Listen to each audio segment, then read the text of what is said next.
¿verdad? Entonces, buenos días a todos. Eh, Agradecemos a Dios primeramente, ¿verdad? Porque nos da la oportunidad de tener unos días más de vida.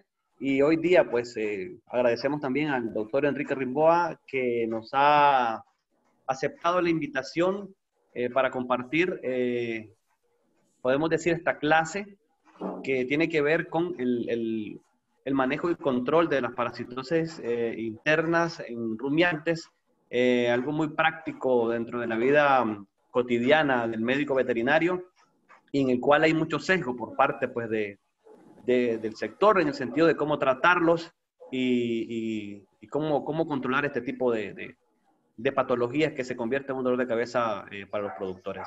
Entonces, él nos explicará un poco de la metodología, cuánto tiempo va a durar la charla, o si lo va a hacer conversado, si hay alguna pregunta, él nos va a expresar cómo le parece mejor. Entonces, los micrófonos son suyos, doctor, y agradecido por aceptar la invitación. Bueno, buenos días, Medardo, buenos días, muchachos. Agradezco la invitación. Este es un tema que es bien complejo, entonces me parece que lo mejor es que vi que estaban muchos con los micrófonos cerrados, que abran el micrófono, y si no entienden algo que estamos planteando, pregunten en ese momento para interrumpir y explicar hasta que lo entiendan. El tema es súper extenso, vamos a tratar de hacerlo interesante y lo más breve posible, aunque es difícil. Y bueno, espero que les guste el tema. La ganadería, tanto a nivel de bovinos, como modernamente también hoy de caprinos y ovinos, como ha estado impulsando el UCATSE, es de los principales rubros económicos de Nicaragua. De hecho, las principales exportaciones del país se derivan de los productos cárnicos y los productos lácteos. Sin embargo, los hatos en Nicaragua no son bien manejados, hay problemas conceptuales importantes y hay cosas que se pueden solucionar y en el cual los médicos veterinarios tenemos un rol fundamental en esto. ¿Qué son entonces las enfermedades parasitarias? Las enfermedades parasitarias son enfermedades que están causadas por organismos pluricelulares. ¿Ah? Cuando los organismos son unicelulares hablamos de infecciosas, estas son parasitarias. Son organismos complejos, pero que no tienen vida libre fuera del huésped u hospedador, o sea, precisan de un huésped para desarrollarse. Los parásitos tienen tres acciones fundamentalmente. Lo que hablamos de parasitismo, de parasitiasis y parasitosis. ¿Qué es el parasitismo? Es cuando el parásito se aloja en el huésped. O sea, tenemos los nemátodos en el estómago, el intestino, la garrapata sobre la piel, etc. Ahí estamos hablando de parasitismo. Mientras el animal, por estar bien desarrollado, bien alimentado, se establece en equilibrio, hablamos de parasitiasis. O sea, un equilibrio en el cual el parásito no genera la enfermedad parasitaria y el animal no se ve afectado. Sin embargo, tiene los parásitos. Cuando el animal rompe ese equilibrio, que se rompe generalmente por estrés, ustedes dirán, pero estrés, ¿qué es estrés en una vaca? Estrés es una vaca, es cambiarle la alimentación. Estrés en una vaca es traerla para vacunar. Estrés en una vaca es transportarla o ir de finca en finca, sobre todo cuando se hace nomadismo. Eso genera un desequilibrio en las defensas y esa parasitiasis, que estaba el parásito en equilibrio y no afectaba al animal, se convierte en enfermedad parasitaria, que es la parasitosis. Ahí tenemos un esquema de los diferentes tipos de parásitos que podemos encontrar, desde garrapatas, teñas, nemátodos, pulgas, piojos, etc. Los parásitos los vamos a dividir en dos tipos, lo que es parásitos internos y lo que es parásitos externos. Los parásitos internos, a su vez, vamos a dividirlo en otros grupos. Los nemátodos o gusanos redondos, por ejemplo, acá tenemos una foto de un Hemoncus. El Hemoncus en realidad mide 2 o 3 milímetros, ¿tá? Es un parásito difícil de encontrar, le dicen palito de barbero por esas franjas que tienen, y se le considera el vampiro de las vacas, o sea, es un chupador de sangre, un hematófago. Ahí tienen Hemoncus en la mucosa del abomazo, ¿tá? Ven que tiene esas estrías, por lo que le dicen palito barbero. Podemos saber que el Hemoncus es causante de 2 tipos de enfermedades diferentes. Ahí tienen otra visión de Hemoncus. Ahí tienen, fíjense que yo les decía que medía 2 o 3 milímetros, hasta 5 milímetros puede medir el Hemoncus. Pero generalmente el productor se impresiona de estos. ¿Por qué de esto? Ahí está viendo un Paráscaris, un Neoscaris vitororum, que es de la familia de los toxócaras, que está saliendo del ano. Y este parásito puede medir 20-25 centímetros. Y este impresiona al productor. Y sin embargo, este parásito casi no molesta al animal, porque se alimenta a través de la piel del contenido digestivo. No muerde la mucosa del intestino ni chupa sangre. Pero impresiona, porque el productor lo ve y parece que saliera una culebra del ano. Y sin embargo, los otros parásitos no los ven, pues son relativamente minúsculos, y hay algunos como el Trichostrongyus que llegan a ser hasta microscópicos. Y estos no lo preocupan al productor porque no los ve. Nosotros como veterinarios sí tenemos obligación de verlos, y bueno, cómo hacer. Ahí tienen imágenes del Neoscaris vitororum en el intestino, y ahí están en una caja de Petri, recogido un caso que vimos en Maracatoy hace años. Hay otros parásitos raditiformes que habitan en el pasto, y que sobre todo en los toros cebú, sobre todo el Indo Brasil y el gir, que tienen las orejas muy largas, suben a la oreja y provocan una otitis o enfermedad de inflamación del oído muy importante y bien difícil de curar.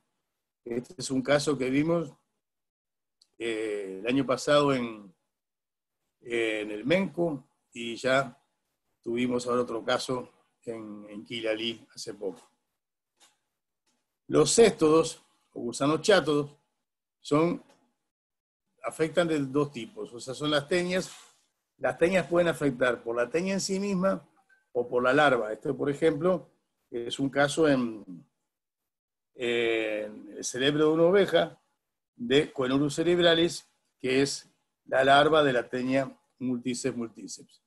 Ahí tienen la teña festoneada, que afecta a ovinos y caprinos. Esta teña habita el canal colédoco y se puede encontrar en el hígado también, en los conductos biliares. Ahí tienen una teña en una necropsia que hicimos hace poco. Este fue un caso de Managua. Miren ahí, se le sacaron más de 300 teñas a un cabrito. Y esto fue un error de manejo. ¿Por qué? Porque el productor hacía la salida exclusivamente con ivermectina, que vamos a ver que la ivermectina no es tenicida. Entonces fue generando una selección positiva hacia las teñas que se desarrollaron sin competición de ningún otro parásito. Los tremátodos, o gusanos planos, fundamentalmente la fasciola, que es muy común en toda la zona ginotega, de norte de Ginotega, parte de Estelí, y algo de Chinandega también. Es un parásito que tiene un hueso intermediario que es un caracol, y en los pastos que están alrededor de las aguas suben las larvas de estos parásitos para ser ingeridos por la vaca o por la oveja, provocando grandes problemas a nivel del hígado. Ahí tienen Fasciola necropsia en Ginotega. Este es otro que es el Paramphistomum, otro tremátodo, pero este afecta al rumen. Ahí tienen los parásitos, son esos cuerpos rosados que están entre las papilas ruminales. Y después tenemos los protozoarios. Los protozoarios, hay quien los incluye en las enfermedades parasitarias, hay quien los incluye en las enfermedades infecciosas. Por el grado de complejidad de la célula, nosotros lo incluimos dentro de las parasitarias. Tenemos la coccidiosis, Y acá es importante porque yo veo que hay mucho diagnóstico de coccidiosis, y la coccidia, si bien puede afectar a los terneros,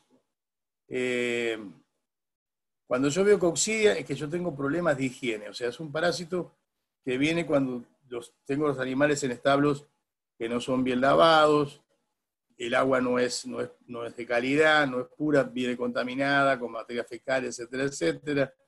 Tampoco hay higiene en los comederos, ahí aparece la coccidiosis. Esto es un caso de aborto por toxoplasma. Toxoplasma es otro protozoario que transmite el gato.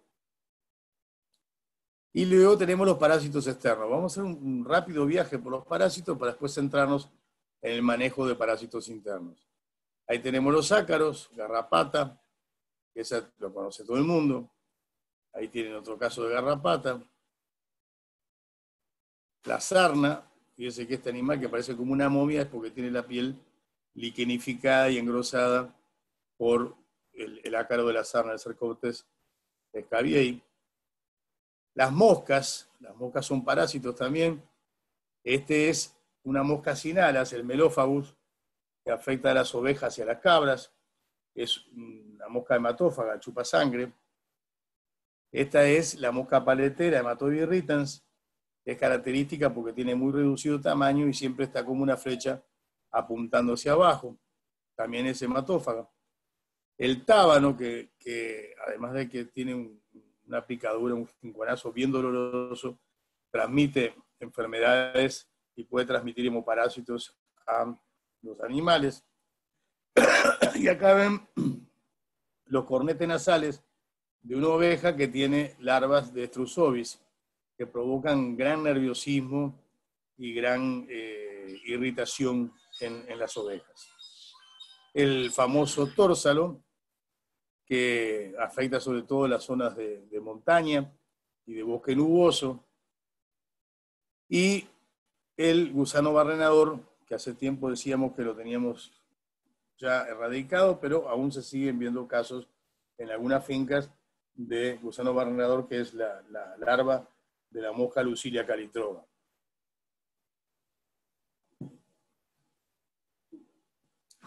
Y los piojos. Los piojos, sobre todo el Hematopinus, este es un piojo del bovino que es grande.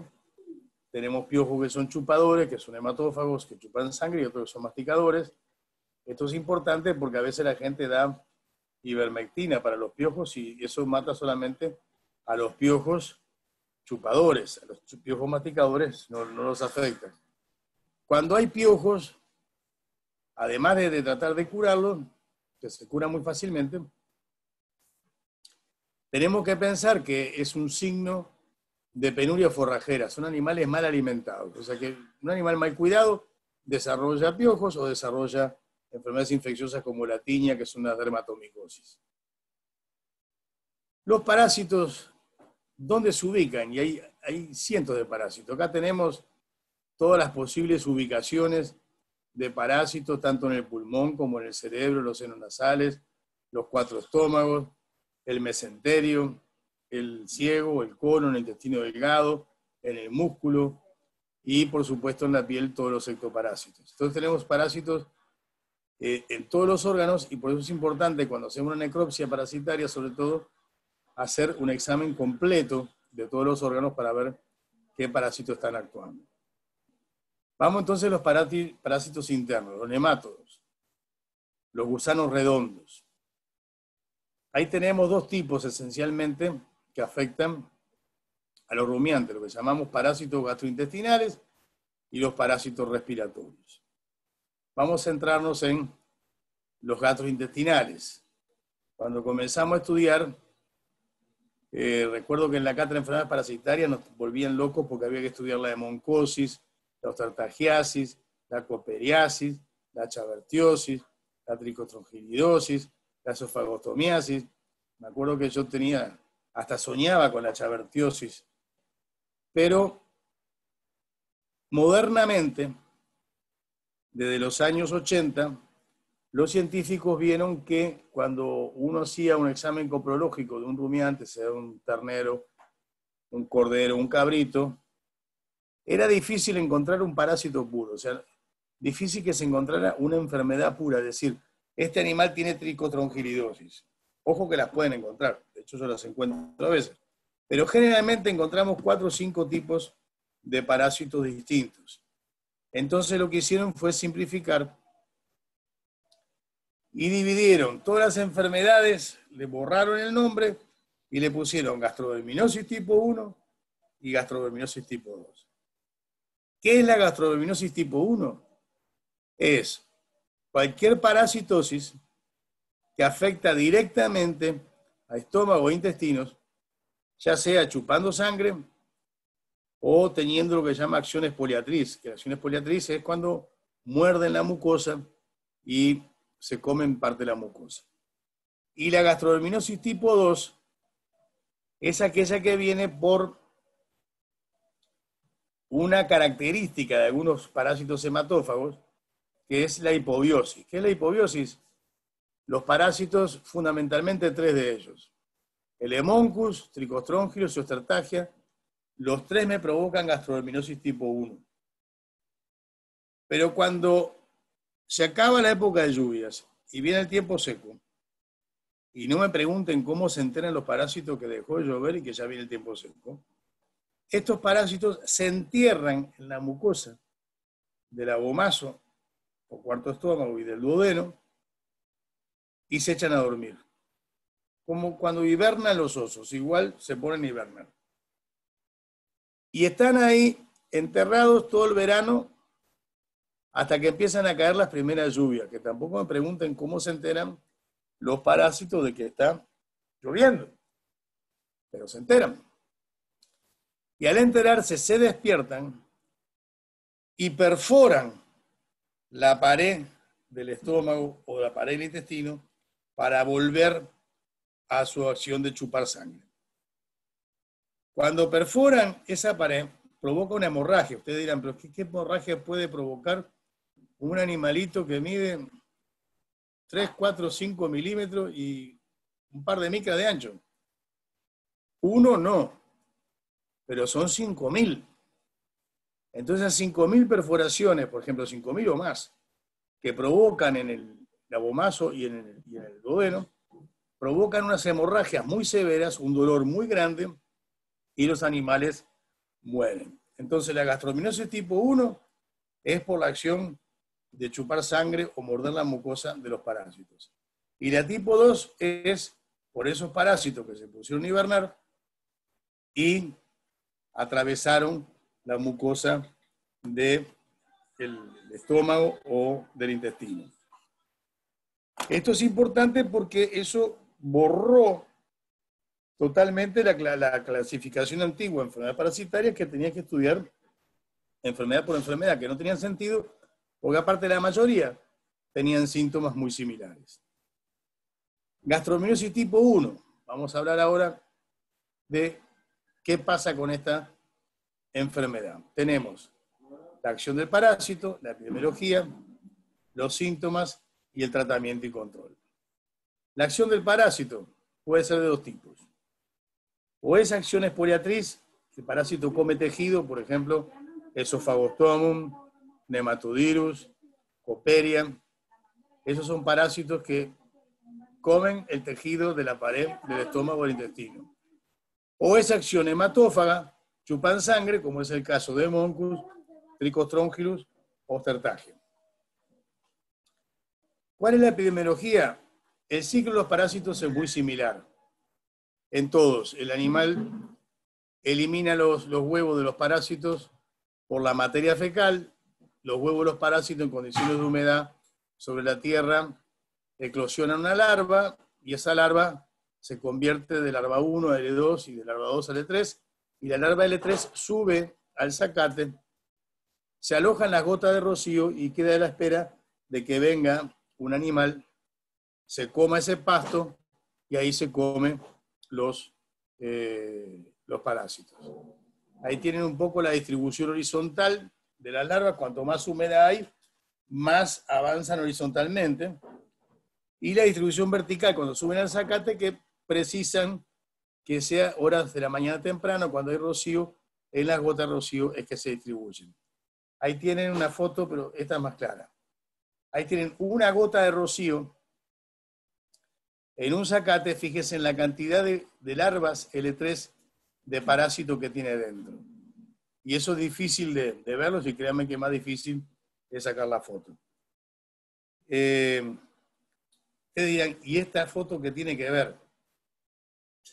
Esta foto siempre la pongo, me gusta mucho como ejemplo porque es práctica para explicar por qué estamos perdiendo una batalla contra los parásitos. Si se fijan, acá tenemos en África, en el Congo belga, el mejor ejército del mundo, el ejército inglés, con rifles, con pistolas, con ametralladoras, con cañones, cuando lucharon contra los zulúes, que venían, si se fijan, con escuditos que están hechos de piel, ni siquiera son de madera, son escudos de piel y lanzas cortas. Y sin embargo le ganaron a los ingleses, que tenían toda la tecnología. ¿Y por qué le ganaron a los ingleses? Porque los ingleses estaban en un fuerte, con sus rifles, ametralladoras, cañones, pistolas, y los zulúes mandaban 5.000 zulúes. Praca, praca, praca, praca, praca, vangan, todos muertos. Y al otro día 5.000 más, praca, praca, praca, praca. Y así, hasta que en 3-4 días mandan 5.000 zulúes, praca, ¡pup! Se quedaron sin balas. Y como se quedaron sin balas, fueron arrasados por los zulúes. Y eso nos pasa a nosotros en la lucha contra los parásitos. Porque, por ejemplo, el Hemoncus, ¿se recuerdan la foto que les mostré? Que había varios parásitos ahí en la mucosa del abomazo. Yo he llegado a contar en necrosias parasitarias a veces más de 30.000 Hemoncus en un ternero. Cada hembra de Hemoncus pone 700 huevos por día. Vamos a tratar de ver cifras que podamos multiplicar. Vamos a suponer que tuviera solamente 1.000 Hemoncus, que 1.000 Hemoncus es una infestación leve. Estamos hablando de que por materia fecal van a caer al suelo 700.000 huevos por día. Todos los días. Y eso es una barbaridad. Porque si tenemos 100 terneros afectados, estamos hablando que hay 70 millones o 700 millones de huevos diarios en el campo que están infestando y reinfestando y reinfestando. Y sin embargo, acá en Nicaragua hay una costumbre de desparasitar entrada y salida del invierno. Entonces ustedes están enfrentando un parásito que pone 700 huevos por día con 2 desparasitaciones anuales. Eso no es serio, ¿no? ¿Por qué? Porque no van a poder combatirlo jamás. Y esos parásitos nos van a ganar la batalla y van a perjudicar en la producción. ¿Por qué perjudican la producción? Porque los parásitos, aparte de chupar sangre o comer tejido, entre el dolor y el estrés que causan, hacen de que el animal pierda un 25% del apetito. Si un animal pierde 25% del apetito, es 25% menos de carne que tengo, es 25% menos de leche que tengo, y es 25% menos de preñez que tengo, y por lo tanto eso me genera una gran pérdida a nivel de la producción. ¿Cómo hacemos el control? Acá lamentablemente la gran mayoría de los productores lo que hacen, ven los animales, piensan que estás parasitado, van a la farmacia veterinaria y buscan el antiparasitario más barato para darlo a sus animales. Pero sin embargo están desparasitando y no saben si tienen parásitos o no. Yo tengo que tomar una secuencia que me responda a preguntas. Primera pregunta, ¿qué parásitos están actuando? O sea, responder si tengo o no tengo parásitos. Para eso tengo que llamar al veterinario, que tome muestras y que haga un control de parásitos en materia fecal. Muy bien. Tengo parásitos. ¿Cuáles son? tengo que saber cuáles son. ¿Por qué? Porque no todos los antiparasitarios matan a todos los parásitos. Por ejemplo, vamos a ver ahora en un rato los antiparasitarios, pero el Closantel, que es un excelente antiparasitario, no mata el Trichostrongius. Entonces yo tengo Trichostrongius, no puedo recomendar Closantel. ¿Ah? Y así, vamos a ver en qué actúa cada uno. Ahora, descubro que tengo parásitos. Muy bien. Descubro qué parásitos tengo. Muy bien. ¿Cuántos tengo? Porque voy a desparasitar cuando tengo una población de parásitos tal que puede convertirme la parasitiosis en parasitosis. O sea, la parasitiasis, perdón, en parasitosis. Si no, no voy a desparasitar. Trato de mantener el equilibrio. Ahora vamos a suponer que sabemos que tenemos parásitos, que sabemos cuáles son, que sabemos cuántos tenemos, que hay que desparasitar. La otra pregunta es, ¿qué medicamento es eficaz? ¿Y por qué hay que ver esto? Porque el mal manejo de los medicamentos a nivel de Nicaragua ha hecho que hay antiparasitarios en muchas zonas que no funcionan. ¿Por qué? Porque han desarrollado los parásitos resistencia a estos medicamentos. Por ejemplo, la lactona macrocíclica, que son muy buenas. Las lactonas macrocíclicas son la ivermectina, la doramectina, la eprilomectina, la moxidectina, la abamectina, la celamectina.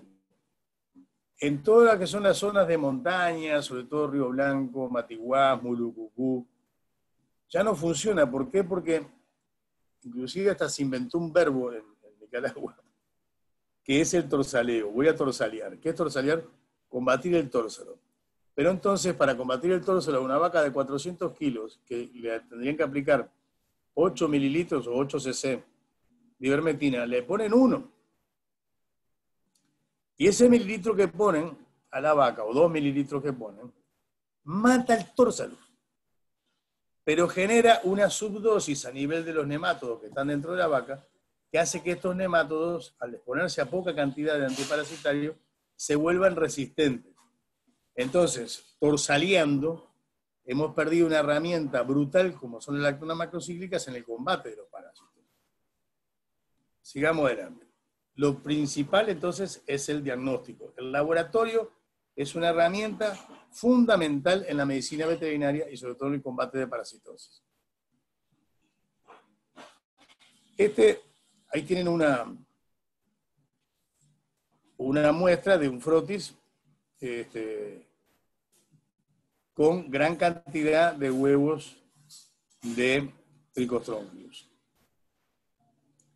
Ahí tienen huevos de Moncus. Entonces, para hacer el diagnóstico vamos a hacer diferentes técnicas. Primero tenemos que hacer un análisis cualitativo, que se hace con el método de Willis. ¿Qué nos sirve este análisis? Saber si tengo o no tengo parásitos y saber cuáles tengo. Luego vamos a hacer el análisis cuantitativo o de McMaster. ¿Para qué nos sirve este? Para saber cuántos tengo. Entonces, con el primero yo determino la presencia o no de parásitos y el tipo de parásitos que tengo. Y con el McMaster lo que determino es la cantidad que tengo. Pero hay parásitos que precisan análisis especiales. Por ejemplo, el método de Berman, que lo utilizo para hacer el diagnóstico de parásitos pulmonares. ¿Por qué? Porque el ciclo de los parásitos pulmonares es bastante complicado. No voy a ver huevos en materia fecal, generalmente lo que voy a ver son larvas ya eclosionadas. Y el de Happy Chibora y modificado, sobre todo, que se utiliza para tremátodos. Porque los tremátodos no se ven tan fácil con el método de Willis y el de McMaster. Hablo de fasciola y de parasitoma. Y el último que uso es lo que se llama lombrités. El lombrités es un análisis que me mide la eficacia antihelmíntica. ¿Qué antiparasitario está funcionando? Vamos a ir viendo ahora, poco a poco, ejemplos de todo. Estábamos hablando que tengo que contestar 3 preguntas. ¿Qué parásitos están actuando? ¿Cuántos? ¿Y qué medicamento es eficaz? Entonces ahí es, cuando hago el método de Willis, acá tienen una buena diversidad de huevos. Igual todos estos huevos los pueden conseguir por internet, buscándolos por Google. Pero ven que son bien diferentes y yo con esto diagnostico el parásito que está actuando. Acá en Nicaragua, esto es un trabajo del año 2006, creo, se ha ubicado en bovinos, ovinos y caprinos casi todos los parásitos. El Trichotronchus está presente en todos, el Hemoncus también, Ostratagia también. Quiere decir que tenemos en el país todos los parásitos habidos por haber presentes. ¿Cuántos tengo? Eso lo hacemos con la técnica de MassMaster. Acá es una cosa importante porque muchas veces nos traemos las muestras al laboratorio, pero en casos más complicados llevamos el laboratorio a la finca para poder dar un resultado inmediato y una recomendación inmediata, sobre todo cuando hay problemas de mortandad. Esto es un estudio que hicimos en el año 2008-2009, se llamaba el sistema alarma parasitaria, en el cual procesábamos por semana 7.000 muestras de materia fecal de los 17 departamentos. La mitad de las muestras eran de vaca y la mitad de terneros, y con eso comunicábamos mediante la prensa. Acá está cómo se publicaba en la prensa, se publicaba departamento por departamento, la cantidad de parásitos encontrados en adultos, la cantidad encontrada en terneros, se marcaba en rojo cuando era una cifra que había sobrepasado, y se daba recomendaciones, se ponía el tipo de parásito encontrado y las recomendaciones para cada departamento. Pero lo más importante es que se hizo una dinámica de poblaciones. Entonces, fíjense que yo les decía que en Nicaragua generalmente se desparasita entrada y salida del invierno, es decir, mayo y diciembre. Y si ustedes miran, por ejemplo, para la RAS, en mayo no hay parásitos y en diciembre hay muy poco. Esto es la región central. En mayo no hay parásitos y en diciembre hay muy poco. Ahí tienen para el trópico húmedo, en mayo no hay parásitos y en diciembre hay muy poco. Lo mismo para el trópico seco. Y esto a nivel nacional. Diciembre muy poco parásito, en mayo nunca hay parásito. ¿Qué quiere decir? Que si yo estoy desparasitando en mayo, porque entró el invierno, con los resultados que nosotros tenemos de 3 años de estudio, quiere decir que estoy botando el dinero.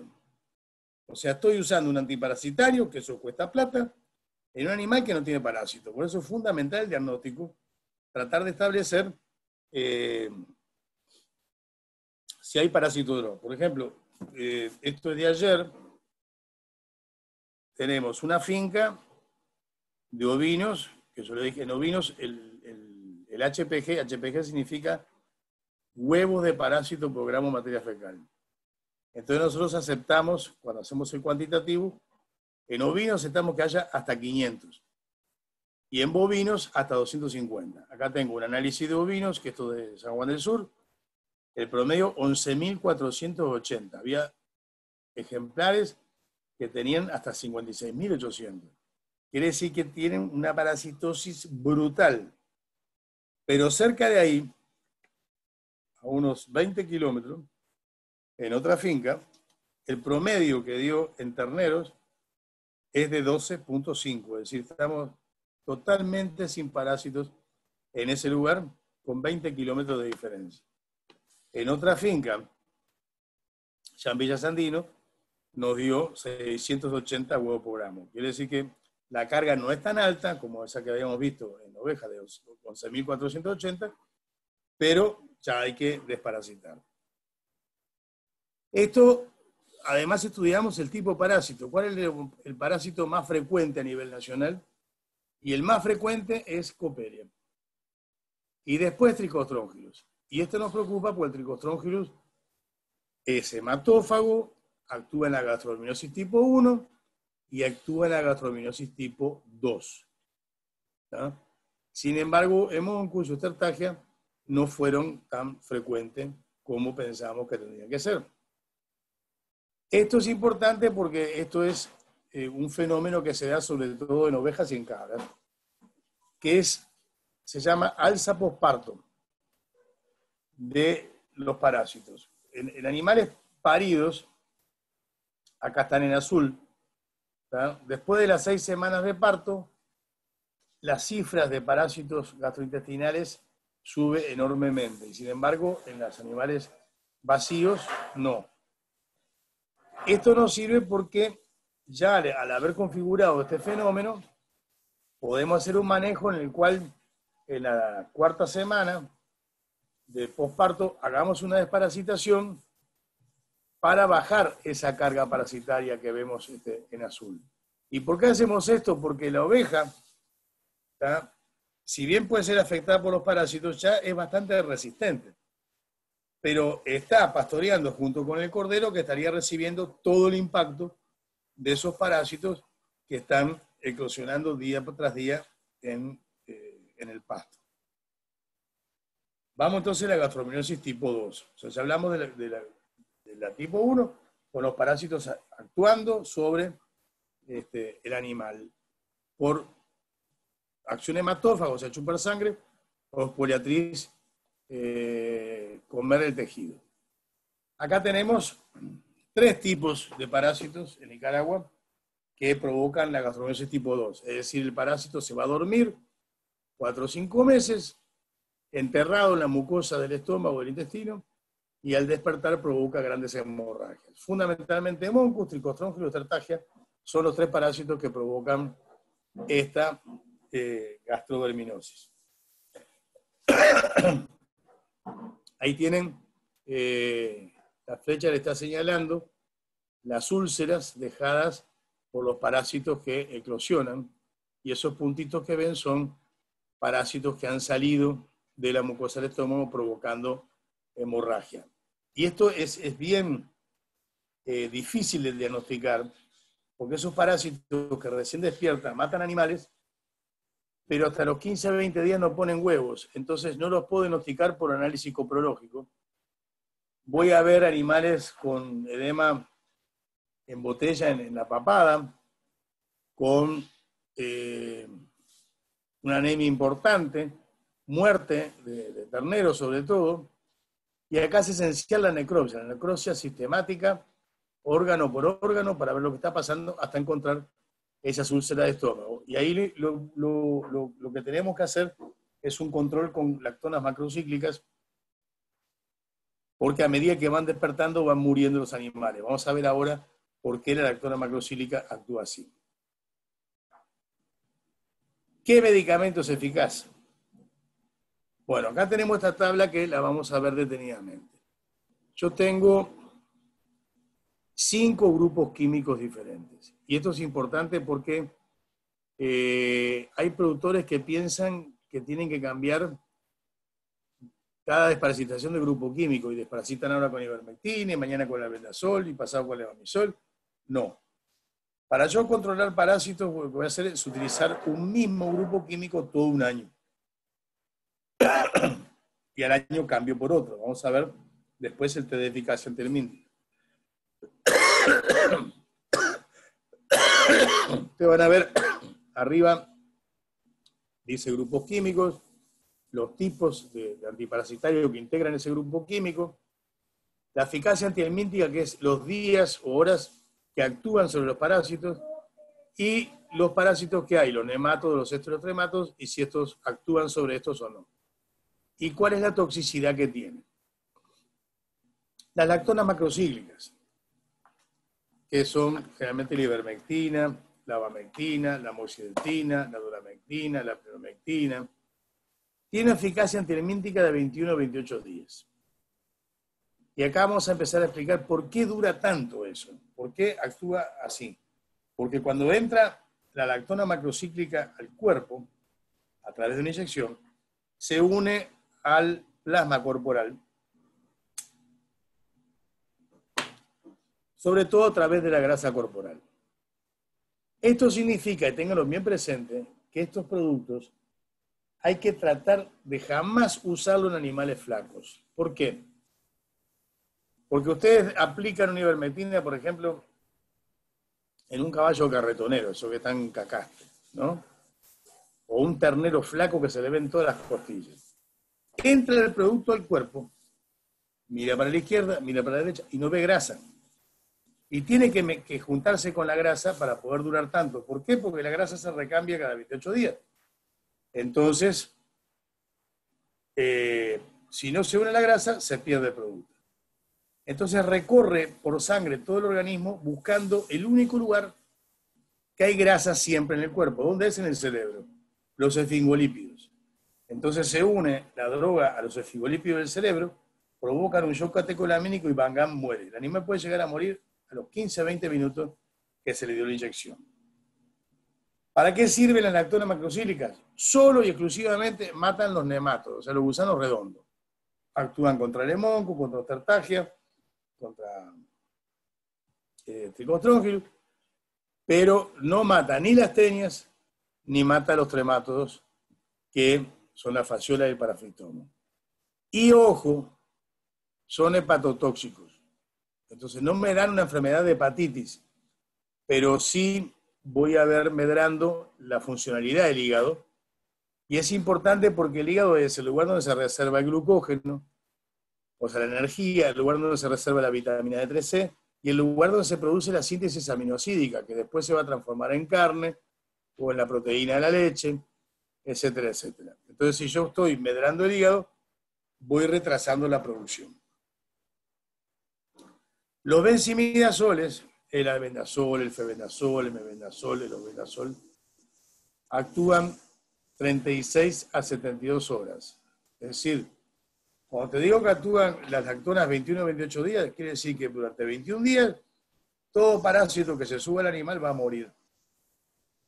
O los benzimidazoles 36 a 72 horas, todo parásito que se suba al animal va a morir. Y fíjense que los benzimidazoles matan los nemátodos, matan los céstodos y matan los tremátodos. Ahora tienen dos problemas. Un problema es las consecuencias tóxicas. ¿Por qué? Porque en la hembra preñada, los benzimidazoles pueden provocar aborto, pueden provocar deformaciones fetales, ¿tá?, dándome pérdidas. El otro problema es a nivel de la calidad del producto. Ustedes van a ver que muchas firmas comerciales, no la voy a nombrar para que no se enojen conmigo, pero te venden el albendazol con gusto a naranja y de color naranja, o te venden el albendazol cobalteado, medio celestito te queda. Y eso es mentira, porque los benzimidazoles son famosos por ser blancos, por algo se le dice tomas lechosas o tomas blancas. Cuando vienen coloreados, no es porque le quieran mejorar el gusto, ni porque le quieran dar un complemento para mejorar la anemia. Es porque son moléculas de mala calidad. Como las moléculas de mala calidad quedan cafecitas, entonces le agregan colorante para vendértela como que es una buena molécula. Si ustedes van a dar un benzimidazol, abren el frasco y fíjense en que sea blanco. Tiene que ser blanco. Los imidotiazoles, deben ser las más viejas de todas acá, el levamisol y tetramisol, actúan solo sobre nemátodos, pero solo tiene eficacia antihelmíntica de 8 horas. Quiere decir que yo doy un levamisol y a las 8 horas 5 minutos ya están subiendo parásitos y volviendo a actuar en el animal. ¿Qué toxicidad tiene? Me provoca un síndrome tremorgénico. A veces si me paso la dosis, quedan temblando los animales, pero se les va enseguida, no provocan nada. Se puede dar en hembra preñada. Igual que la lactona macrocíclica se puede dar en hembra preñada. Luego tengo las salicinalidas, el closantel, niclosamida, rafoxanida. La acción antihelmíntica dura 45 días. Es una excelente droga. Mata los nemátodos, excepto el tricostrónfilo. El tricostrónfilo no lo mata. Y mata los tremátodos. No le hace nada a las tenias. ¿Qué problema me provoca? Amaurosis, que la amaurosis de ceguera nocturna. El animal de noche no ve bien o no ve nada. ¿En qué me complica esto? En que vivimos en un país tropical. Entonces, con la temperatura que hay durante el día, el animal trata de comer menos durante el día para que el rumen no fermente tanto y entonces así puedan controlar su temperatura. Pero la noche, que está más fresquito, es cuando el animal come. Y si no ve de noche, no va a ver la comida. Y a su vez, la mayoría de los celos y montas en los animales ocurre de noche. A nadie se le ocurre tener sexo a rayo del sol con 35 grados de temperatura, porque no te inspira nada. pero en la noche sí. Pero si tiene ceguera nocturna, no va a poder ver el toro, la vaca en celo, o no va a poder verse entre sí las vacas en celo y se van a perder preñeces. Y luego tenemos los probencimidazoles, el netobimín, una acción eficaz contra los parásitos de 5 días, mata a los nemátodos, mata a los céstodos, mata a los tremátodos y no es tóxico. Esa es la buena noticia. La mala noticia es que no está en Nicaragua. Hay que ir a comprarlo a Costa Rica, Honduras y traerlo de contrabando. Una columna que no está acá, que es importante, es la de los periodos de retiro. ¿Qué es el periodo de retiro? El periodo de retiro es la cantidad de días que yo no puedo ni consumir la leche ni la carne después que aplico el medicamento. Entonces, por ejemplo, las lactonas macrocílicas, que duran 21-28 días, no son aplicables en vacas lecheras. ¿Por qué? Porque yo no puedo perder 30 días sin producir leche, o botando la leche. Los benzimidazoles, 72 horas, yo tengo que estar 5 días botando esa leche porque tendría residuos. Y es importante que la leche vaya a plantas sin residuos porque esos residuos después van a generar problemas en los niños, ¿sí? Que sus parásitos se van a hacer resistentes a estas cosas. En cambio, los imidotiazoles son la droga de elección en una vaca no ordeña, porque yo ordeño la vaca, le doy el antiparasitario y a las 12 horas ya puedo consumir esa leche. Ya el otro día la puedo ordeñar sin problema. ¿Sí? ¿Estamos claros? Ahora, las dosis, esto tienen que tenerlo en cuenta, sobre todo ustedes que están en los trabajos de desarrollo de la caprinocultura en Neuquén. Si ustedes van a una veterinaria y agarran todos los frascos antiparasitarios, van a ver que tienen fotos de vaca, de oveja, de caballo, de cerdo, de perro, y nunca aparece la foto de la cabra. Y generalmente ustedes van a dar el antiparasitario como si se lo diera una vaca o se lo diera una oveja. Y ahí está el error, porque las cabras tienen metabolismo basal mucho más alto. Y para que actúe un medicamento, tenemos que darle un 50% más de medicamento que a las ovejas. Por ejemplo, si una oveja le damos 1 centímetro o 1 mililitro de ivermectina cada 50 kilos, a una cabra le vamos a dar 1,5. Si le damos 5 centímetros de antibiótico, a la cabra le vamos a dar 7,5. En todas las drogas, salvo el levamisol, que ahí el levamisol se le da un 15% más. ¿Ah? Pero el resto siempre hay que dar un 50% más. ¿Cómo hago para elegir la droga adecuada? Voy a hacer un test que está recomendado por la FAO, se llama el OMBRI test o test de eficacia antihelmíntica. Para esto yo preciso una finca que tenga por lo menos 45 terneros, porque voy a hacer 5 grupos de 9 terneros y la prueba va a durar 9 días. ¿Cómo hago esto? Como les decía, acá estamos viendo Froti, en realidad, el diagnóstico. Acá estamos haciendo análisis a campo de ginotega. Esto es para hacer la prueba.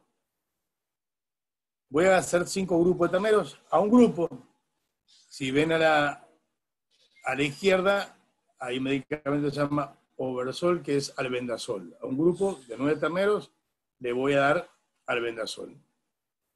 A otro grupo de 9 terneros le voy a dar levamisol. A otro grupo de 9 terneros le voy a dar ivermectina. Y a otro grupo de 9 terneros le voy a dar closantel. Y el quinto grupo no le doy nada, porque es el que me sirve como testigo.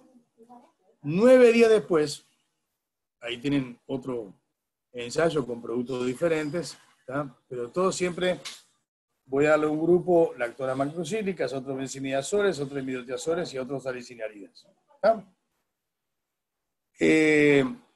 9 días después voy y saco materia fecal de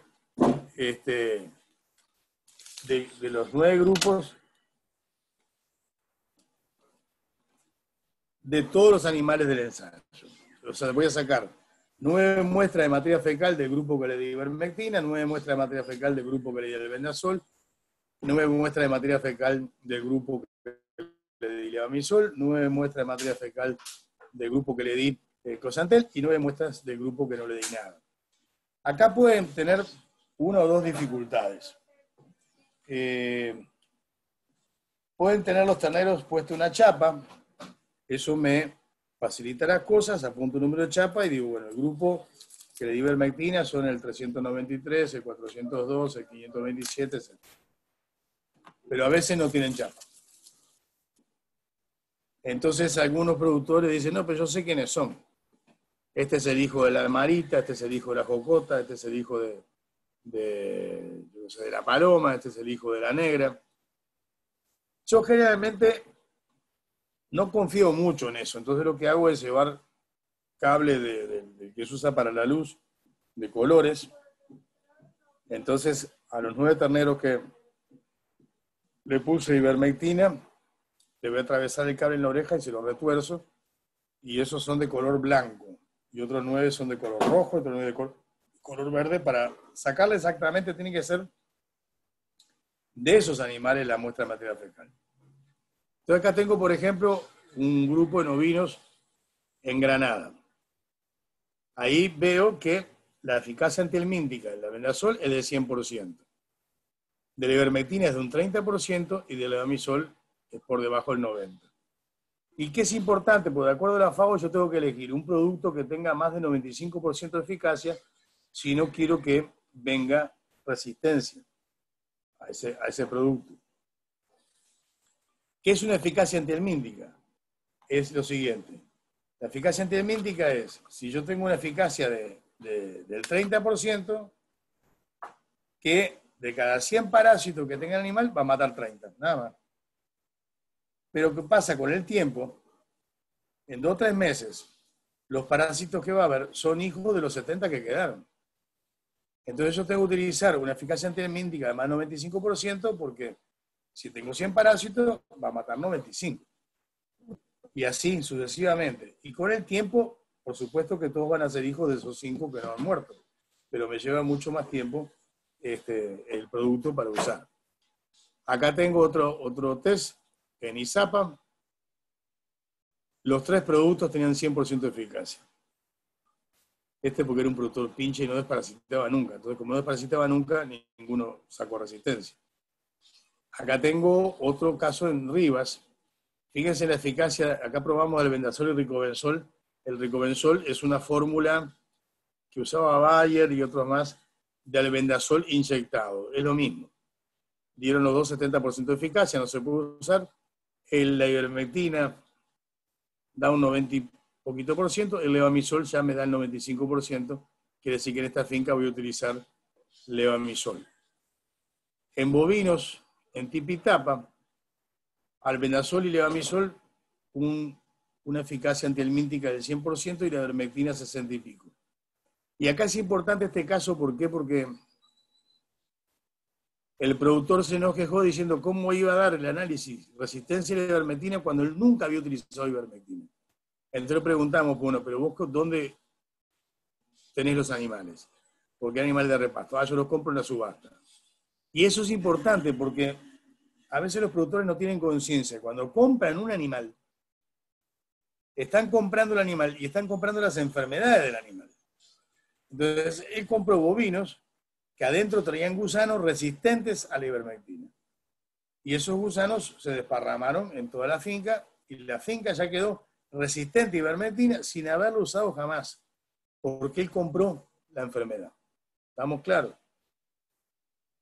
Acá tengo en San Marcos un panorama similar. ¿No?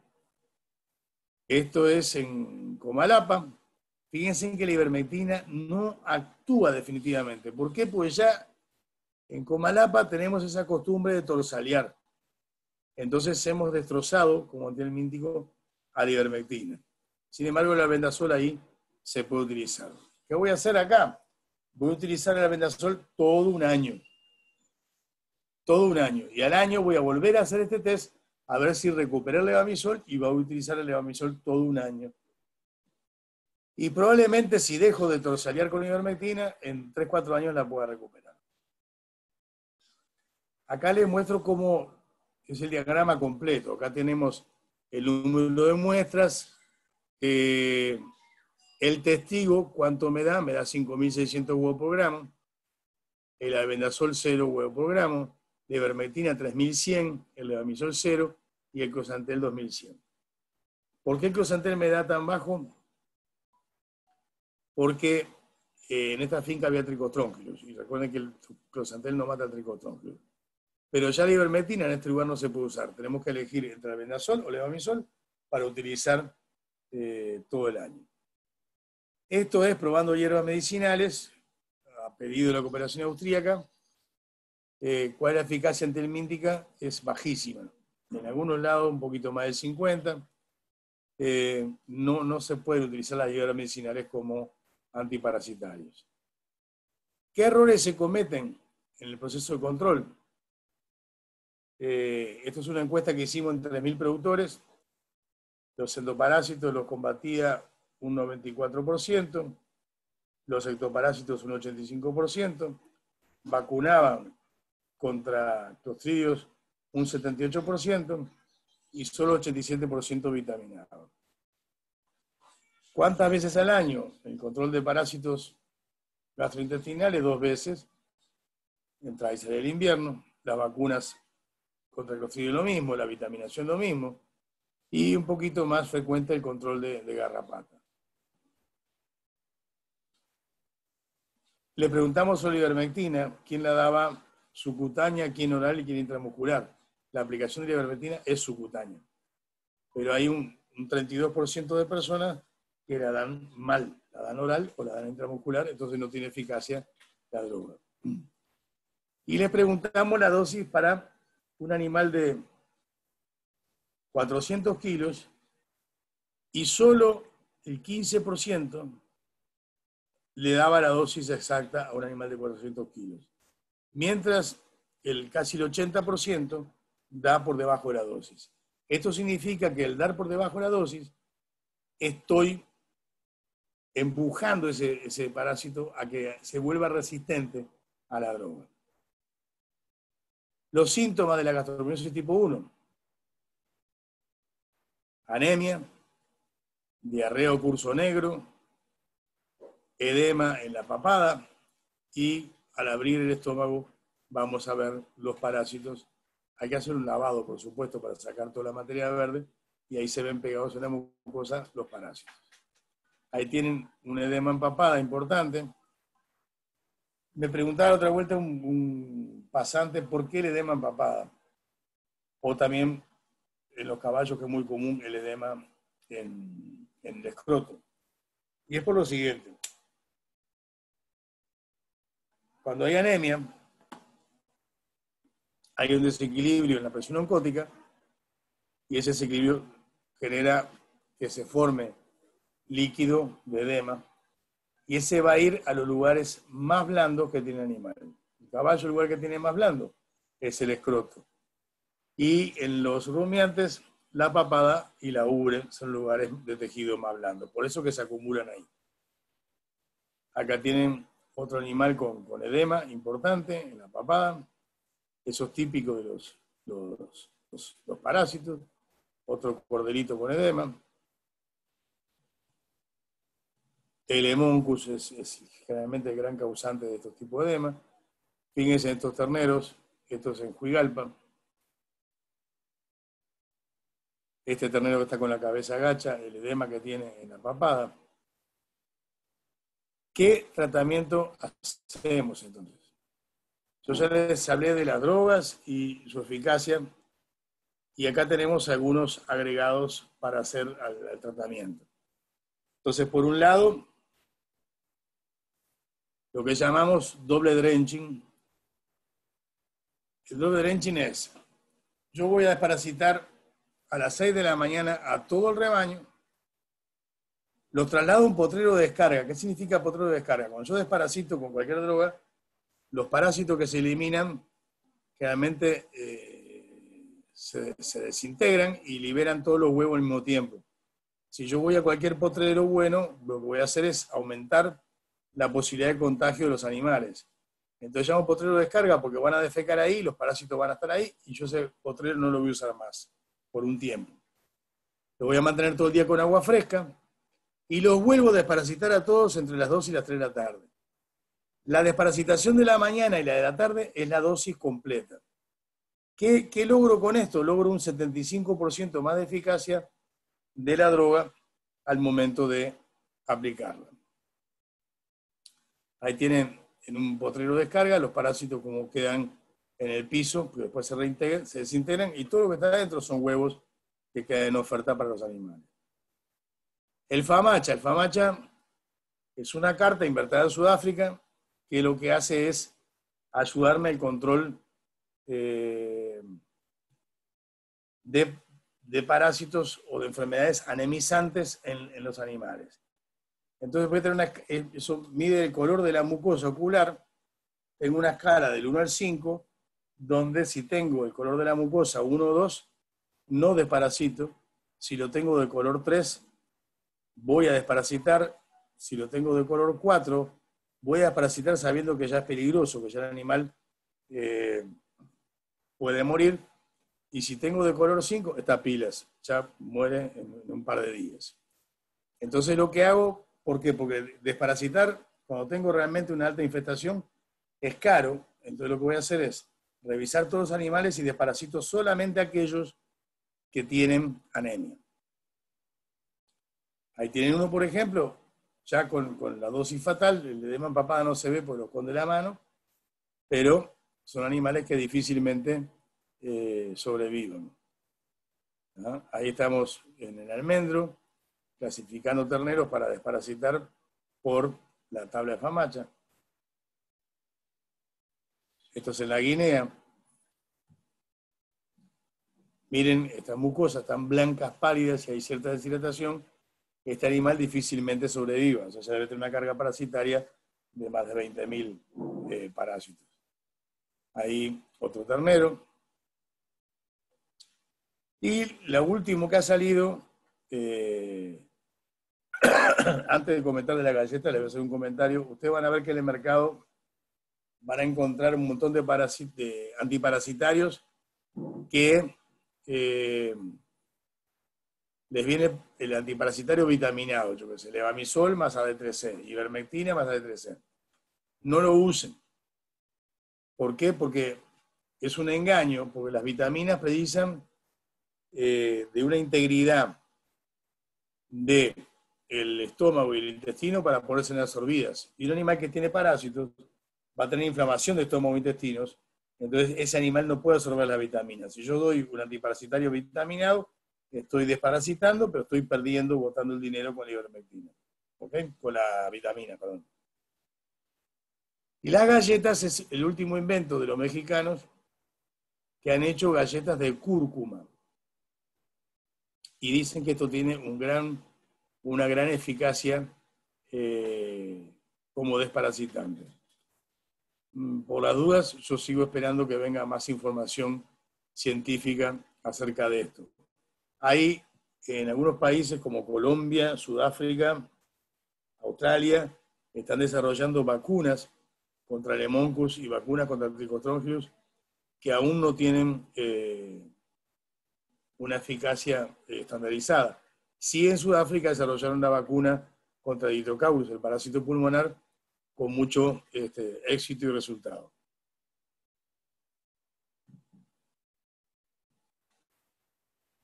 Acá tenemos un ganado que está comiendo, sin embargo, si lo ven, está peludo, está con todo el pelo revuelto, sin brillo, probablemente esté parasitado.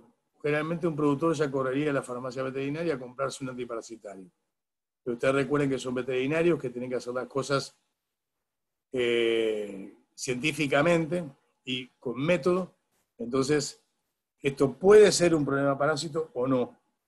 ¿Cómo lo van a saber? Haciendo diagnóstico, sacando muestra de materia fecal y haciendo análisis coprológico. Acá es importante una cosa que los productores les cuesta entender.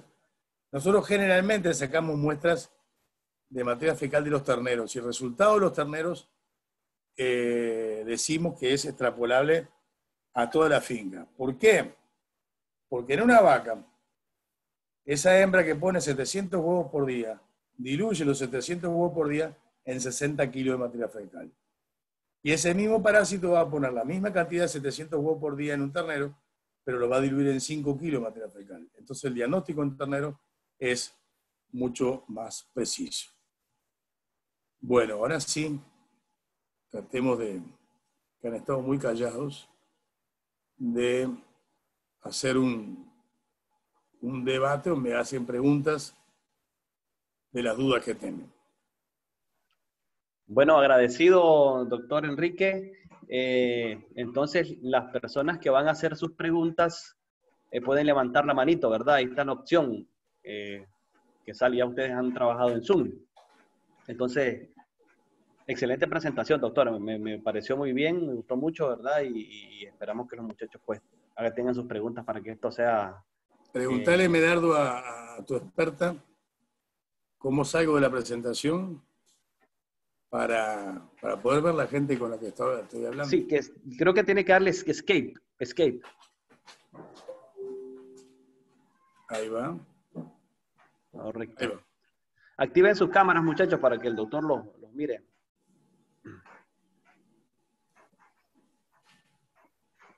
Bueno, me está preguntando Sara Angélica Barahona, ¿qué es síndrome tremorgénico? Tremorgénico viene de temblor. Es cuando das levamisol. El levamisol provoca unos temblores muy grandes. Inclusive a veces para dar clase poníamos 5 o 6 veces la dosis de levamisol en un ternero para que los estudiantes pudieran ver el síndrome tremorgénico que viene también en varias enfermedades. Pero el levamisol es muy seguro. Yo puedo utilizar 10 o 20 veces la dosis y no voy a tener problemas con el mismo. El único problema que puedo tener con el levamisol, me tengo que fijar bien en el frasco porque hay algunos levamisoles que vienen para dar subcutáneo y otros que vienen para la intramuscular. Pero, por ejemplo, si doy subcutáneo, el que viene para la intramuscular, me provoca abscesos químicos y procesos bien dolorosos. Y así, tengo que leer bien el prospecto de cómo viene formulado esa droga para usarla.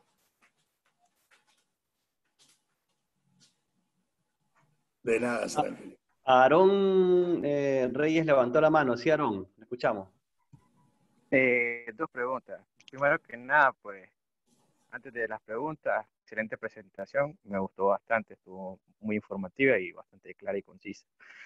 Bueno, en cuanto a las preguntas, uno, cuando dijo que los exámenes de la S o serológicos que se hacen son más efectivos en terneros, ¿a qué edad se recomienda tomarla? O sea, ¿qué edad tiene que tener el ternero para tomarla? Y lo otro, en el caso que dijo que se genera resistencia a ciertos fármacos, habló sobre dejar de utilizarlos por un lapso de tiempo y después se podían volver a usar. ¿Es esto realmente viable? Bueno, los terneros yo generalmente le pido al productor que me traiga terneros entre 6 meses a un año. ¿Ah? ¿Por qué? Porque ya, no te olvides que los terneros menores de 3 meses que tienen una protección inmunitaria proveniente del calostro, entonces pueden llegar a tener una menor carga parasitaria. En cambio, entre los 6 meses al año van a tener una gran cantidad de parásitos que me ayudan al diagnóstico. Los productos yo los tengo que ir evaluando con el lombrités. Entonces, si a mí me da que un grupo químico es resistente, o los nematodos son resistentes a ese grupo químico, lo voy a dejar de usar hasta que el lombrités me indique que tiene más del 95% de eficacia. ¿Tá? Yo tengo que elegir productos que tengan más de 95% de eficacia. Pueden tener problemas, como los he tenido yo en Nicaragua, de que, por ejemplo, voy a una finca, hago un lombrités y me da que ninguno de los productos que probé es eficaz. O sea, todos andan entre 50 y 60. Entonces lo que hago es hacer un segundo lombrités, pero mezclando. Entonces, por ejemplo, utilizo un grupo con albendazol junto con ivermectina, otro grupo con albendazol con levamisol, otro grupo con albendazol macrosantel, y así para ver cuál de las uniones de productos, utilizando una combinación de dos productos, me llega a tener más del 95% de eficacia, y ese es el que voy a usar un año. Y ahí en esa finca voy a tener grandes problemas porque es difícil combatir todas o tener resiliencia de todas las resistencias, ¿tá? Pero generalmente uno de los 4 grupos químicos que utilizo, uno funciona, y al utilizar un año voy haciendo presión positiva sobre la población de nematodos, recuperando la capacidad de algún otro producto al año de usarlo. Muchas gracias. Gustavo Velázquez tiene una pregunta, le escuchamos. Muy buenos días, agradecido con la presentación. La consulta que tengo es, cuando hacemos la desparasitación en un lote de ganado y el potrero, donde se está mandando para la descarga, ¿cuánto tiempo le podemos dar para volver a utilizarlo? ¿O qué podemos utilizar después? ¿O qué fármaco para aplicar en el potrero para que no afecte? Interesante pregunta. Yo generalmente 12 horas después que hice la segunda aplicación de antiparasitario en el potrero de descarga, ya llevo el ganado a su potrero original. Y por suerte para nosotros, el medicamento para bajar ese nivel de infestación que nos queda en el potrero es muy barato y disponible para todos. Nuestro Padre Sol. O sea, podemos pegar una chapodada para quedar ahí. A veces conviene pasar de repente, le atamos unos troncos a unos caballos para que distribuyan la materia fecal, y el sol me esteriliza el campo. Yo ya en ese potrero, 15, 20 días después, si estuvo soleado todos los días, voy a tener cero carga parasitaria. Muchas gracias. A tus órdenes. ¿Otra pregunta?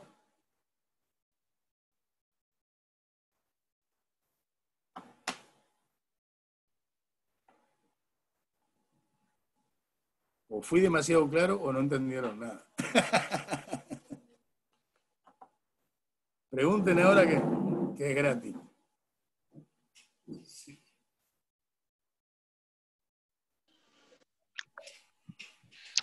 Buenos días, doctor.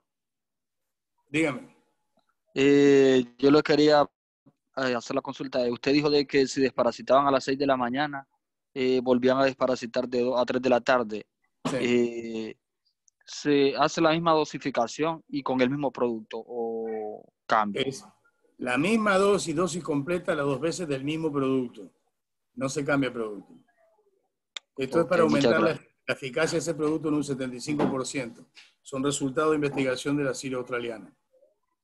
Y pero no va a haber alguna, no sé, repercusión por lo que se está usando el mismo día. No, para nada. No hay ningún problema. Generalmente los antiparasitarios vienen con una DL50 o un rango de seguridad muy grande que podés llegar o sea, no vas a tener problema de intoxicación, salvo el que yo les nombré. Si tengo terneros muy flacos, ustedes no pueden usar las tonas macrocílicas. Yo atendí un caso en Muelle de los Bueyes que murieron 135 terneros por haber dado abamectina a unos terneros que parecían marimbas que caminaban, le contaba las costillas y hasta los glóbulos rojos de mirar. Entonces, ese grupo químico no se puede dar a animales flacos. Con el resto no tenés problema. Ok, muchas gracias. A tu orden.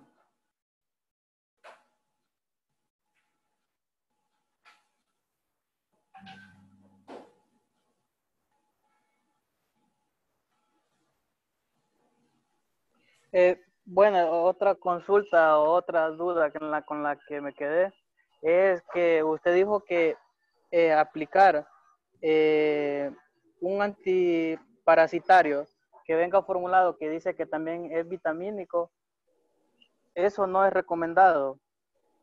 Porque es que no escuché muy bien porque la señal en eso no, entonces. Mira, no es que no sea recomendado, no te va a causar mal. Pero ¿qué pasa? Las vitaminas se absorben por el estómago y los intestinos, ¿tá? Aunque las des inyectables. El mecanismo de absorción a través de la mucosa gástrica y la mucosa intestinal. Si yo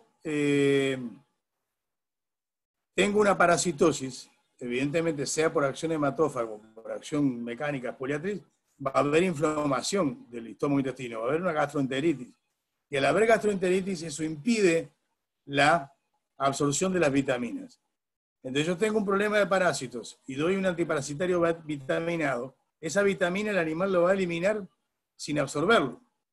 Entonces esa parte del producto la estoy perdiendo, es una pérdida de dinero. No es que le vaya a causar mal al animal, sino le causa mal al bolsillo del productor. Antiparasitarios, vitaminas. Entonces yo no puedo darlas juntas, porque si las doy juntas, no va a absorber las vitaminas.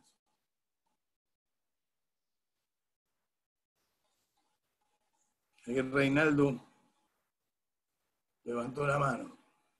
Sí, muy buenos días, doctor, y muchas gracias por la presentación. Le tengo una pregunta. ¿La eficacia de las ivermectinas serán más eficaces contra ectoparásitos? Bueno, mira, las ivermectinas o lactona macrocíclicas son medicamentos que fueron diseñados para endoparásitos. Sin embargo, hoy te los venden como endoctocidas.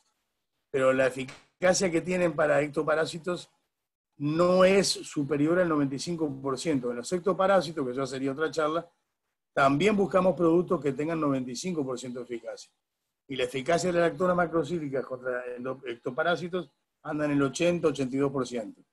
Entonces, el uso reiterado va a ir generando que se empiece a generar resistencia en esos parásitos.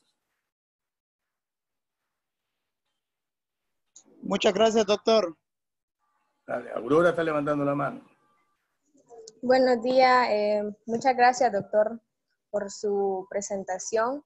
Es de mucho interés para nosotros que nos explicaran de esa manera.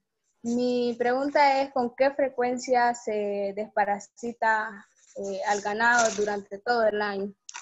¿Cuál es la frecuencia pues, que se debe realizar? Mira, cuando hablamos de desparasitación, de vacunación, de baños, yo no puedo hablar de frecuencia, ni cronogramas, ni protocolos, porque la producción animal es biología, y la biología no acepta calendarios. Entonces, la frecuencia la va a determinar el diagnóstico. Entonces, lo que sí tiene que tener frecuencia es el diagnóstico, no la desparasitación. Entonces, yo en la finca voy a hacer un control mensual, viendo la presencia de parásitos y la cantidad de parásitos que hay para ver cuándo voy a desparasitar. Entonces, en los bovinos, o sea, en las vacas, cuando el HPG, o la cantidad de huevos por gramo de materia fecal, llega a 250, ahí es el momento de parasitar. Pero eso puede pasar, por ejemplo, hay fincas que nosotros tenemos, porque nosotros mezclamos también con manejo y otras cosas más, y que de repente hace 9 meses o 10 meses que no desparasitamos. Y hay otras que hay que desparasitar cada 2 o 3 meses porque va subiendo la cantidad de parásitos porque hacen mal las cosas. Entonces, no hablemos de una frecuencia de desparasitación, sino una frecuencia de diagnóstico. Un análisis coprológico mensual en cada finca nos va dando una medida del desarrollo de los parásitos en esa finca. Y cuando llega a 250 huevos por gramo, ahí desparasitamos. En el caso de ovinos y caprinos, es 500. Cuando llega a 500, ahí desparasitamos. ¿Otra pregunta?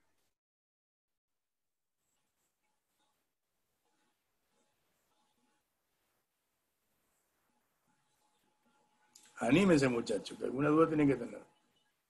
Buenas tardes, doctor.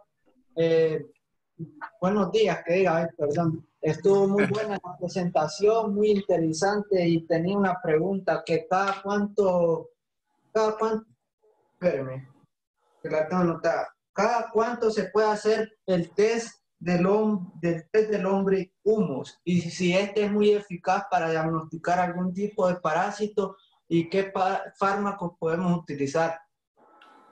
Bueno, el test del lombrités, lombrihumus es otra cosa, o sea, es para los agrónomos. Lombrités, el test del lombrités se hace una vez al año. Entonces, con el grupo químico que yo diagnostico como eficaz para esa finca, voy a usarlo todo el año y al año vuelvo a repetir a ver si pude rescatar otro grupo químico. Yo les dije que el tipo de parásitos o la presencia de parásitos yo lo hago por el test de Willis. La cantidad de parásitos por el test de MassMaster. Con el lombrités yo no detecto tipo de parásitos ni cantidad de parásitos, sino lo que hago es detectar qué antihelmíntico es eficaz o no. Ok, muchas gracias. A tu orden.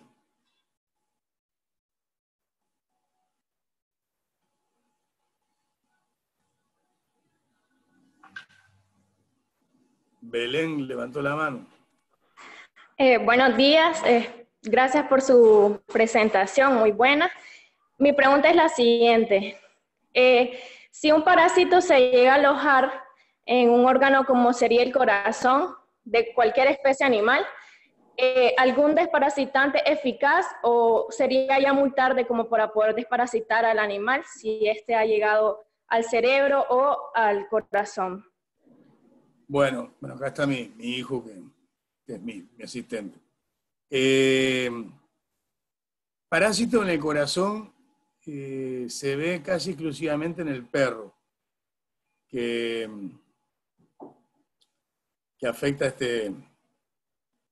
al perro, y en el perro el medicamento de elección para ese parásito es una formulación de ivermectina, ¿tá?, oral, que no causa tanto daño hepático, y lo combate. No hay otros parásitos en otras especies que se alojan en el corazón. Sí podemos encontrar una larva de protozoario, el sarcocistes, puede estar alojado en el miocardio, y ahí el único tratamiento que se puede utilizar es osbendazol. Pero no hay registro de otros parásitos a nivel del corazón, salvo en el perro, ¿no? Gracias. ¿Está Reinaldo? ¿Denis? Sí, bueno, otra pregunta, doctor. Cuando, por ejemplo, tenemos un animal que tiene una sobredosis de, por ejemplo, ivermectina, en un equino que he estado investigando y que la ivermectina es tóxica, pero ya en una sobredosis, ¿qué recomienda hacer en ese caso? Bueno, acá tenés dos problemas. Uno es que es un problema de los latinos. Ninguna formulación de lactona macrocíclica inyectable viene indicada para equinos. Para equinos vienen presentaciones especiales en pasta que se dan por la boca. Sin embargo, insistimos en darla muchas veces. No tiene tratamiento, porque después, cuando vos administrás y se intoxica el animal, mueren 15 a 20 minutos. Como yo te dije, se unen los esfingolípidos del cerebro, provoca una depresión catecolamínica y muere el animal. No hay tratamiento, no te da el tiempo para hacer tratamiento. Denis. Buenos días, doctor. Buenos días. Primero agradecerle por la charla, ¿no? Y yo quería saber, según su experiencia aquí trabajando en Nicaragua, ¿cuál de los protozoarios que afectan al sistema reproductivo en hembra es el que tiene mayor incidencia? Pues, Toxoplasma, Neospora, Trichomonas. Mira, te diré que el más frecuente es Neospora canis. Y que es un problema porque Atendí 2 casos el año pasado y llevo 3 casos este año. Porque para poder liberarte de ese agente tenés que dar una desparasitación cada 21 días contra teñas y contra protozoarios en los perros. Pero ¿qué pasa? En la finca tenés los perros del dueño, los perros del personal y los perros del vecino, que entran y pasan por el campo. Y ahí largan la materia fecal, y la materia fecal contamina las pasturas con estos parásitos. Y es difícil. La única forma de controlar a veces es una forma bastante dramática, en la cual un cliente mío, por ejemplo, lo hizo, mató todos los perros de los vecinos. ¿No? Porque yo diagnostiqué la enfermedad en los perros de él, pero no tenía poder para diagnosticar en los perros de los vecinos. Pero ese es el más frecuente que provoca aborto en Nicaragua. Gracias, doctor.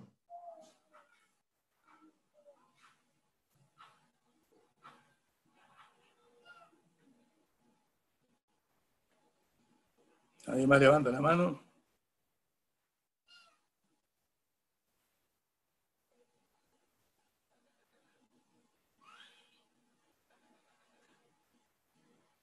¿Más dudas? ¿O algo no se entendieron?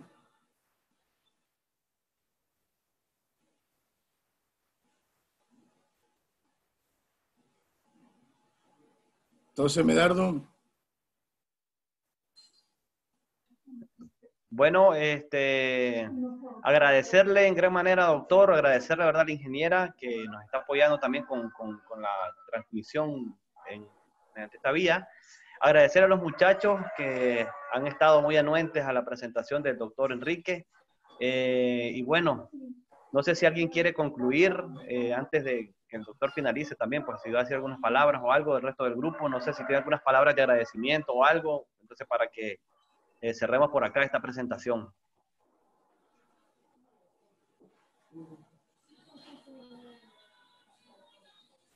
Tan tímidos los muchachos hoy.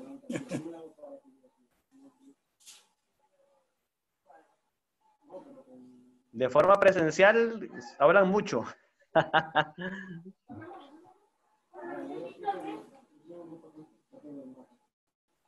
Bueno, si no tienen comentarios, yo le quiero recordar a los muchachos que van a ser médicos veterinarios. Y ser médico veterinario no es ser un mero vendedor de frasquitos como son los que ponen en una farmacia veterinaria. Uno no puede diagnosticar desde el mostrador. Para diagnosticar hay que ir al campo, siempre auxiliarse del laboratorio y ser serios. Indicar el producto que es indicado, no porque yo tenga una oferta mejor o peor de ese producto de las empresas que distribuyen. El profesionalismo es importante. En manos de ustedes está el futuro del país y yo siempre estoy a la orden cuando me precisen. Ahí en Lucatse, esperemos que dentro de poco podamos hacer alguna charla ya presencial, viéndonos las caras, quizás con distanciamiento físico y no podamos saludarnos, y de repente está con mascarilla, pero son momentos difíciles los que estamos viviendo. La UCASE está haciendo un esfuerzo muy importante y cuenten con mi apoyo siempre.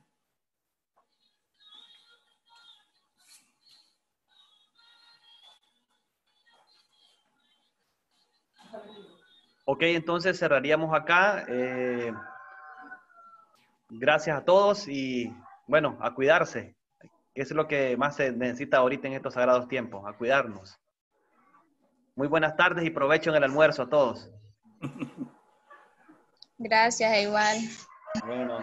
Buenas tardes para todos. Gracias, igual. Buenas tardes.